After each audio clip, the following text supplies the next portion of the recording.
everything begins with hope. So whatever it is that you wish to do with your life, you know, we have this exercise that we do periodically. We were like, okay, what do you want to do with your life? And then people list down the top 3, 4, or 5 things, or whatever it is that they want to do. If they had infinite money or whatever it took, if they had whatever they needed to be able to do whatever they wanted, you know, what would they want to do? And they'd list these things down. And then you'd list down the other side of what you are presently doing. And then you get to view those two, you know. And so if the question is if this one list is different from the other list, what are you doing? You're leading your life doing stuff you don't want to do for some reason. It always comes out to be money or to put a roof over your head, as if you can't make money or put a roof over your head doing the things that you want to do. And yet people have proven over and over again, and some of those are the most successful ever, that doing the things that they love, that they wish to do, that they wish to accomplish, are the most beneficial for their lives. So we have to look at that, and we have to see if we're restricting ourselves in an area, or are we dreaming? Are those things not really what we want? They're just kind of pipe dreams, and other things are what we want, and we're not looking at ourselves fairly or appraising ourselves in the best light. But if there are truly things that you want to do in your life, and you're not doing them, then you need to question that, and you need to look into it. And certainly the concept of hope allows you the idea that you might be able to do those at some point. And I would say that if you had the ingredient of faith added to that, you might be able to do those a lot sooner than you think, instead of putting them off. All you have to really do is start setting aside the time to do that, whatever it is that you wish to pursue. Set aside some time each day and do that. We know that faith, there's certainly a scriptural definition of it, but Dr. Basella has given us a definition of a connecting link between hoping and knowing, and that faith really is something that allows you to pursue with some sense of certitude that which you hope to accomplish until the accomplishment point, and then at that point you have knowledge and faith no longer exists.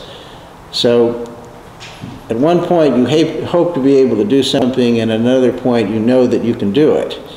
And somewhere between those two, something brought you there, brought to you that point of knowledge, and that would be called faith. And then, of course, the energizing force that allowed you to move forward was love. That is what allowed you to move forward and to do something which you hoped you could do. Without love for that particular object, you won't move forward. So my thought is, as we look at the things we'd like to have in our lives and the things we hope we can accomplish, is to address the concept of love and see if those are truly things that you love and care about and want in your life. Or are they prompted by some other motive? Because if there are things that you truly love, then you'll find the way to move forward and do something about it.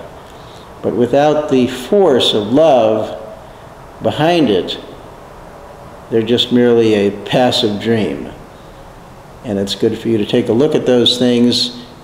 It's good for me to look at those things. I think it's good for everyone to look at those things in their lives and address things at what I want to call an honest level, in an area of truth, and see whether those are things that you truly love and want in your life, or they're things that you just want because they're based on some sort of ego perception of what you may be able to do and accomplish after that if you had that in your life.